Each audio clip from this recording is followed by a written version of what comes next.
Ada satu pertanyaan yang sering membuat banyak hati gelisah, dan jika tidak dijelaskan dengan benar, ia bisa mengubah iman menjadi keputusasaan.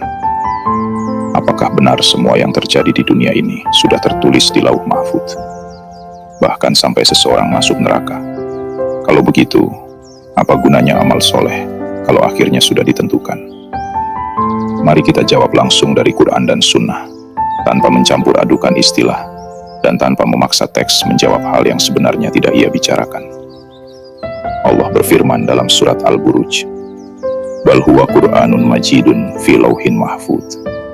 Bahkan, ia adalah Al-Quran yang mulia, yang berada dalam lauh yang terjaga. Perhatikan baik-baik, ayat ini tidak sedang berbicara tentang nasib hidup manusia. Ia sedang menegaskan asal dan otoritas Al-Quran. Lauh Mahfudz di sini adalah medium ketetapan yang terjaga dari distorsi, tempat asal wahyu, bukan buku vonis hidup manusia. Sekarang kita masuk ke titik yang sering disalahpahami, karena hadits dipisahkan dari konteksnya. Rasulullah Shallallahu Alaihi Wasallam bersabda dalam hadits sahih riwayat Bukhari dan Muslim, "Sesungguhnya salah seorang dari kalian dikumpulkan penciptaannya dalam rahim ibunya selama 40 hari, kemudian menjadi segumpal darah, kemudian segumpal daging. Lalu diutuslah malaikat dan diperintahkan untuk menulis 4 perkara, rizkinya, ajalnya, amalnya, dan apakah ia bahagia atau celaka." Disinilah kesalahan besar sering terjadi. Banyak orang mengira, berarti sejak dalam kandungan akhir hidup manusia sudah diputuskan. Padahal hadits ini tidak pernah mengatakan bahwa malaikat menentukan nasib manusia. Yang disebut adalah malaikat diperintahkan untuk mencatat. Mencatat bukan menetapkan. Mencatat bukan memaksa. Malaikat bukan penentu takdir. Ia hanyalah pencatat perjalanan hidup yang akan dijalani manusia di dalam sistem hukum Allah. Dan disinilah letak kunci kesalahpahaman yang sering terjadi. Allah mengetahui seluruh kemungkinan. Allah mengetahui pilihan-pilihan manusia. Dan malaikat mencatat apa yang akan dijalani manusia berdasarkan pilihan-pilihannya. Itu ilmu Allah, bukan paksaan Allah.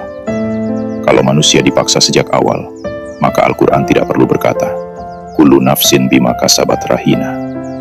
Setiap jiwa tergadai oleh apa yang ia usahakan.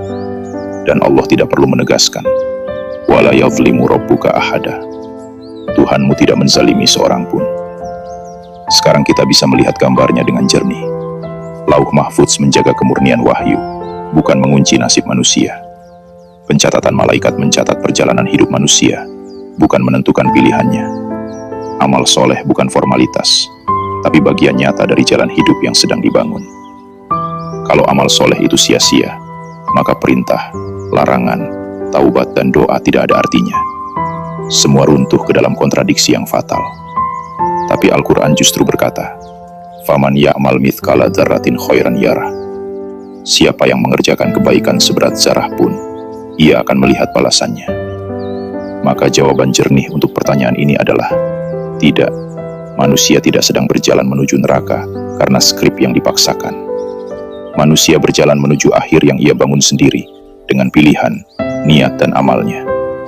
Dan Al-Quran diturunkan dari lauh yang terjaga, agar manusia tidak tertipu oleh pemahaman keliru tentang takdir, dan tidak putus asa dari rahmat Allah. Kalau hidup ini sudah dipaksa dari awal, Allah tidak perlu memutus nabi, tidak perlu menurunkan wahyu, dan tidak perlu menghisap amal dan dosa manusia. Tapi semua itu ada. Artinya, hidupmu bermakna, pilihanmu nyata, dan setiap amal solehmu tidak pernah sia-sia.